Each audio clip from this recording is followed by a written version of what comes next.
할렐루야, 주님을 찬양합니다. 오늘 주신 하나님의 말씀 고린도후서 1장 1절로 7절 말씀입니다.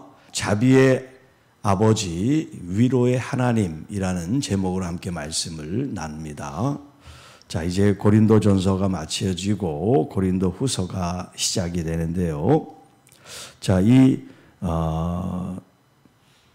편지글의 형식이 이제 누가 누구에게 이 편지를 보냅니다. 이게 이제 하나의 그 편지 서신의 형식이 되겠어요. 그래서 모든 이 성경에 나온 서신은 누가, 그러니까 발신자, 어떤 사람이 편지를 쓰는지, 또 이 편지가 누구에게 보내져야 되는지, 그래서 수신자, 발신자와 수신자를 밝힙니다. 그리고 이제 그 교회에 이제 필요한 교훈의 말씀을 전해주는 그런 내용으로 되어 있죠.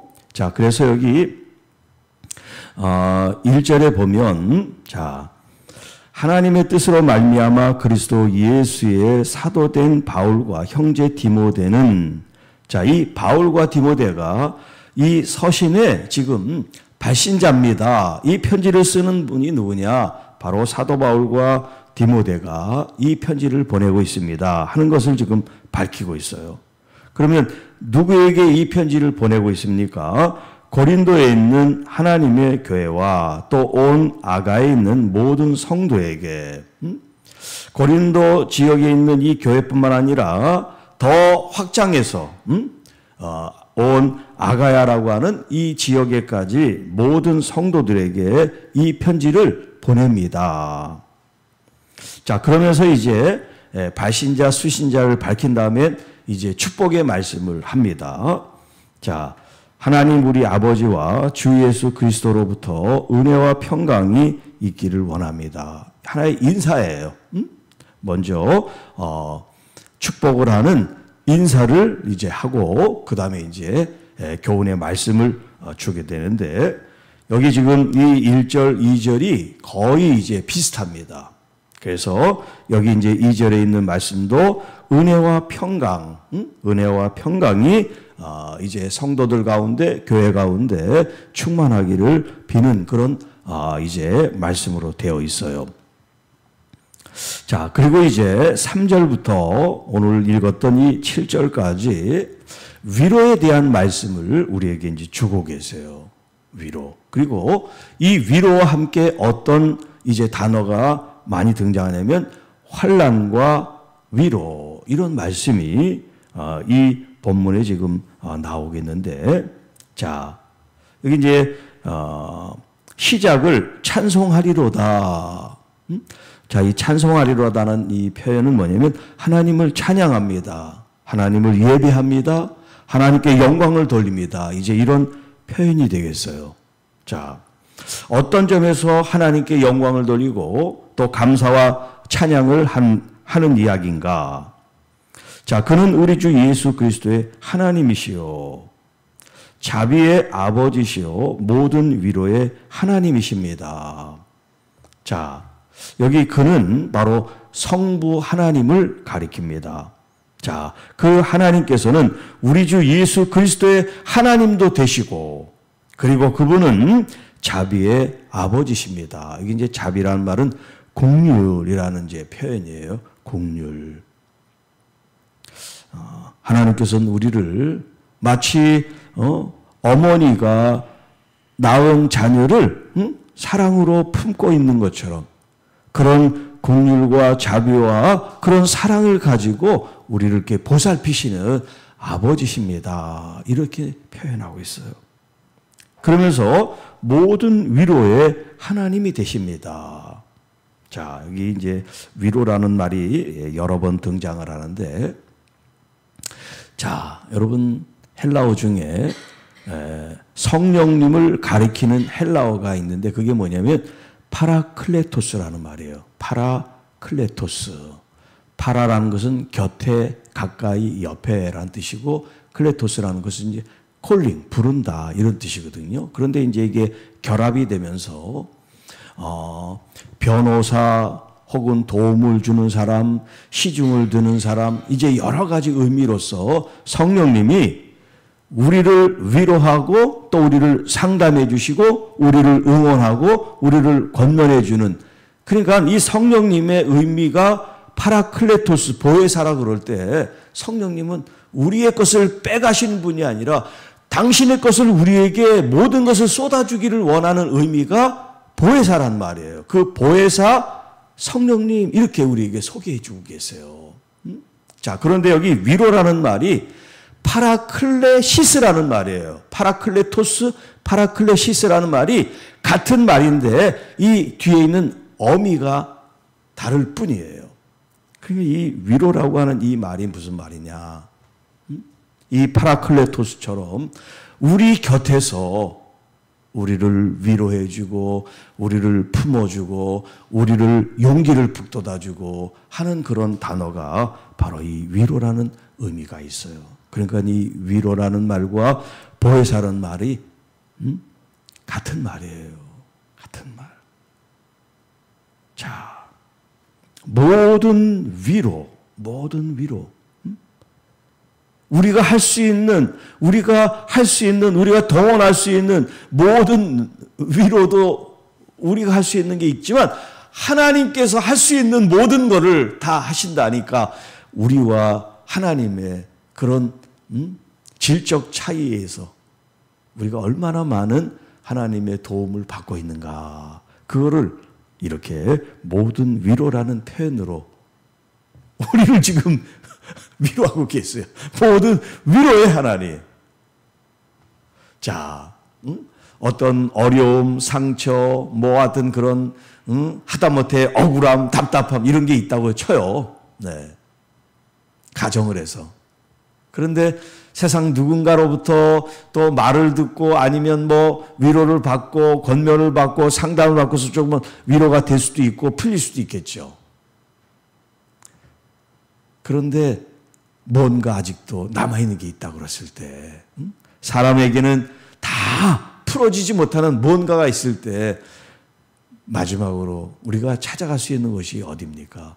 하나님 앞에 기도하는 그 자리에서 성령님의 모든 위로의 하나님의 그 품으심이 우리 안에 있게 될 때 우리의 마음속에 억울함, 답답함, 괴로움, 상처, 아픔 뭐 여러 가지 고난과 역경이 우리 속에 있을 때 우리 주님이 우리의 그 모든 것들을 깨끗하게 씻어주시고 평안하게 하시고 또 새로운 용기를 갖고 한 걸음 앞으로 전진해 나갈 수 있게 하시는 하나님이 나의 자비의 아버지가 되십니다.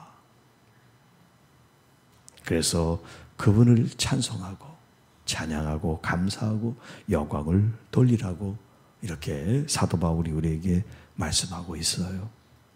자, 4절.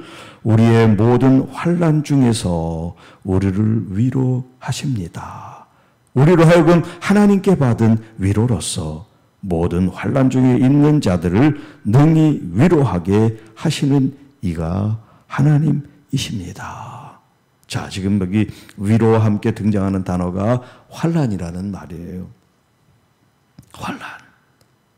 그 환난에도 뭐가 붙었어요? 모든 환난이 붙었어요. 여러분이 겪고 있는 어떤 환난, 어떤 염려, 어떤 근심, 어떤 질병도 이 속에 다 포함돼요. 열애가 없어요. 아, 나는 여기 낄 수가 없어. 나는 너무나 힘들고 괴로워서 이 모든 환난에 들어갈 수가 없어. 그런 것이 세상에 없어요. 다 포함됩니다. 다. 우리가 겪는 어떤 아픔, 어떤 역경도 모든 환난 속에 다 들어가요. 그러니까 염려하지 마세요. 다른 데 볼 필요 없어요. 우리 주님만 바라보세요. 우리의 모든 환난 중에서 어떤 고난, 어떤 역경도 이 속에 다 포함되어 있어요. 이 속에 들어오기만 하면 다 놓아버릴 수 있는 그런 하나님의 위대한 위로가 있다는 거예요. 그런데 왜 사람들이 하나님 앞에 이 위로를 받지 못할까요? 진정 자신의 문제를 하나님 앞에 가지고 나와서 이 문제가 하나님 앞에 말끔하게 깨끗하게 해결된다는 그런 믿음이 100% 완전하게 철저하게 잊지 못하니까 계속 그걸 붙잡고 있는 거예요. 그것도 아주 오래된 상처. 옛날 이야기. 그런 것 때문에 믿음의 전진이 없어요. 앞으로 나갈 수가 없어요. 왜냐하면 계속 붙잡고 있으니까. 그 과거의 상처가. 그 과거의 그 미움과 원수 같은 그 상대가 계속 내 마음속에 불불 끓으니까 우리는 앞으로 나가지를 못해요. 원수 갚는 건 우리가 하는 게 아니라 하나님께 맡겨라 그랬어요. 하나님께 전적으로 맡기지 않기 때문에 내가 해결하고 싶고 내가 아직도 그 분풀이하고 싶은 마음이 있기 때문에 우리가 앞으로 나가지를 못합니다. 모든 환난 중에서 우리를 위로하사 우리로 하여금 하나님께 받은 위로로서 모든 환난 중에 있는 자들 능히 위로하게 하시는 이 자비의 아버지 위로의 하나님이 우리와 함께 계십니다. 자, 여기서 중요한 영적인 원리를 우리에게 보여주고 있는데 그건 뭐냐면 사랑도 경험한 사람이 사랑해요. 친절을 경험해야 친절이 뭔지 친절을 베풀어요. 여기 지금 이 짧은 4절에 있는 말씀은 뭐냐면 우리들이 어떤 어려움, 어떤 환난을 겪고 있든지 아버지 하나님으로부터 위로를 받았다면 받은 나 자신이 누군가 또 모든 어려움, 환난 속에 있는 고통 속에 있는 아픔 속에 있는 누군가에게 우리가 받은 이 하나님의 사랑을 가지고 위로할 때 그 사람도 또한 위로받고 새로운 하나님의 은혜 속에 들어가게 된다는 걸 표현해 주고 있어요. 그러니까 은혜만 받는 사람이 아니에요. 우리는 은혜를 받고 은혜를 나누는 사람이 되라고 말씀합니다. 은혜를 베푸는 사람, 위로를 주고 격려를 주고 칭찬을 주고 고맙습니다, 감사합니다 말할 수 있는 사람이 되십시오. 여러분 참 감사합니다, 고맙습니다 이게 굉장히 간단한 단어 아니에요? 그런데 여러분 자신들을 한번 돌아보세요. 여러분들이 정말 언제 감사하고 고맙다는 말을 그렇게 하나. 참 이게 간단한 말인데도 항상 입에 붙어 있어야 되는데도 입 밖에 잘 안 나오잖아요.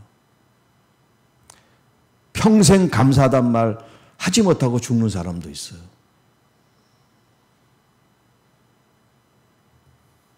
여러분 우리가 돈을 뭐 많이 들이고 시간을 많이 들여야만 어떤 역사가 나타나는 게 아니에요.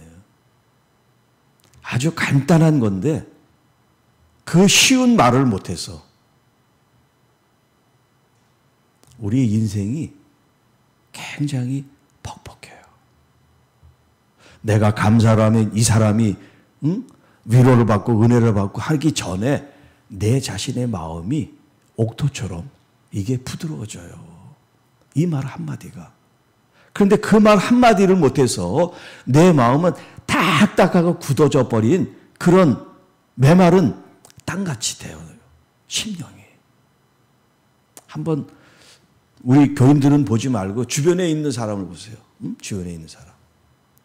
그 사람들의 이 얼굴이나 어떤 그런 이 표정들이 굳어있나 부드러운가 한번 보세요. 어떤 사람이 굳어있고 어떤 사람이 부드럽게 펴있나. 네. 위로를 받은 우리들이 모든 환난 중에 있는 사람들 얼마나 나 자신도 그런 어려움 속에 있었잖아요. 그래서 동병상련이라는 말이 있잖아요. 내가 아파봤기 때문에 아픈 사람의 처지를 알아요. 사정을 알아요. 그러니까 그를 위로할 수 있는 그런 힘이 생기죠. 네, 나도 이렇게 아팠어요. 나도 힘들었어요. 그리고 5절에 그리스도의 고난이 우리에게 넘친 것 같이. 그리스도의 고난. 여러분, 우리가 사는 이 환난과 이런 고난과 아픔들, 이런 것들이 그리스도인의 삶 속에 얼마나 고난이 크면 고난이 넘쳐난다는 표현을 쓰겠어요. 고난이 우리의 삶 속에 넘쳐납니다. 여러분, 이게 좋은 말이 아니잖아요. 축복이 넘치고 평안이 넘쳐야 되는데 고난이 넘친대요.